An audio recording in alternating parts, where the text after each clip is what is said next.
নমস্কার, আমি প্রতিমা পিবিকে রান্নাঘর থেকে সবাইকে স্বাগত। আমি আজ তোমাদের করে দেখাবো সিঙেড়া।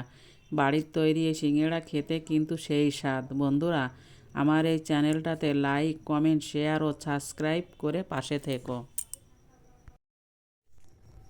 চলো সবজিটা এবার তৈরি করে নেওয়া যাক। প্রথমে আমি সিঙেড়া সবজিটা আগেই তৈরি করে নেব। তাই আমি এখানে ডুমু ডুমু করে গাজর, আলু আর নিয়েছি 3টে কাঁচা লঙ্কা। আর এখানে নিয়েছি কুচিয়ে রাখা পেঁয়াজ, শিলে বাটা আদা আর 4টে চিরা লঙ্কা। আর নিয়েছি ভেজে রাখা বাদাম। কড়াইটা গ্যাসের ওপর বসিয়ে দিয়েছি, গরম হয়ে গেছে। এইবার দিয়ে দেব সাদা তেল।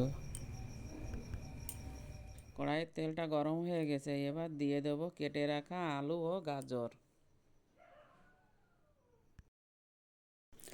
আলু ভাজি করার জন্য এবার দিয়ে দেব অল্প করে নুন ও হলুদ দিয়ে একটু নাড়াচাড়া করতে হবে। দেখো বন্ধুরা, সিঙেড়ার আলুগুলো ভাজা হয়ে গেছে। এবার আমি একটা অন্য পাত্রে উঠিয়ে রাখবো।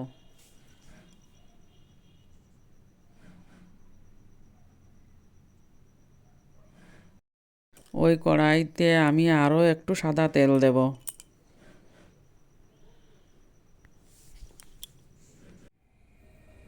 তেল গরম হয়ে গেছে, এবার দিয়ে দেব জিরে।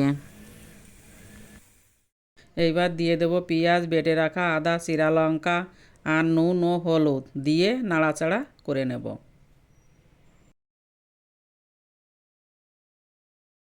এবার দেব কাশ্মীরি লঙ্কার গুঁড়ো। তারপর দিয়ে দেব সানরাইজের গরম মশলা দিয়ে আবারও একটু নাড়াচাড়া করে নেব।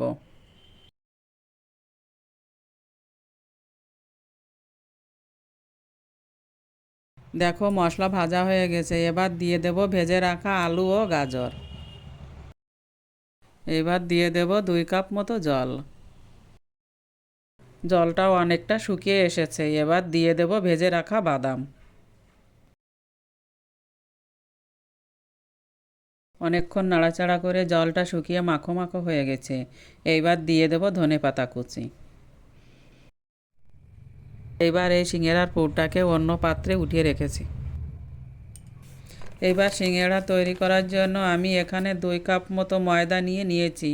তার মধ্যে 2-3 চামচ মতো সাদা তেল দিয়ে দেব। তারপর দিয়ে দেব 1 চামচ মতো নুন। অল্প অল্প করে জল দিয়ে ময়দাটাকে ভালোভাবে মাখিয়ে নেব।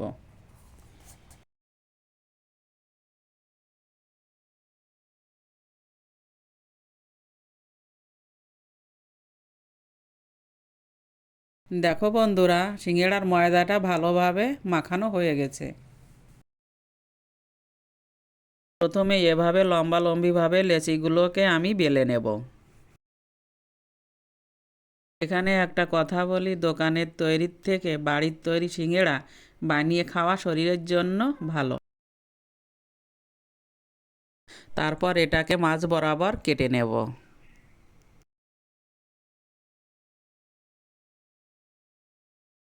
এইবার এভাবে লেচির ওপর আঙুল দিয়ে আলতোভাবে জল লাগিয়ে নেব।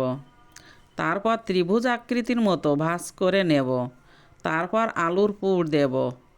তারপর আবার আঙুল দিয়ে হালকা জল লাগিয়ে এভাবে মুড়িয়ে নেব।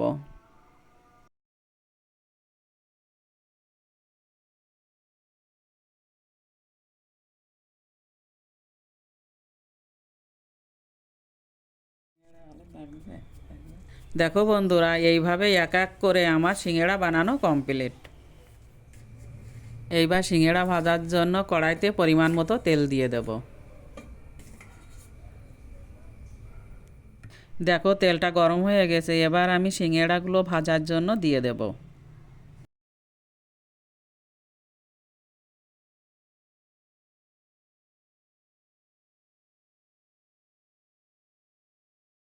আমাকে একটা বোন কমেন্ট করেছিল সিঙেড়া রেসিপি করার জন্য, তাই আজ আমি করে দেখালাম। ধন্যবাদ বোন, এভাবে তোমরা আমার পাশে থেকো। দেখো বন্ধুরা, আমার সবগুলো সিঙেড়া ভাজা কমপ্লিট। এইবার আমি এগুলোকে একটা পাত্রে তুলে নেব।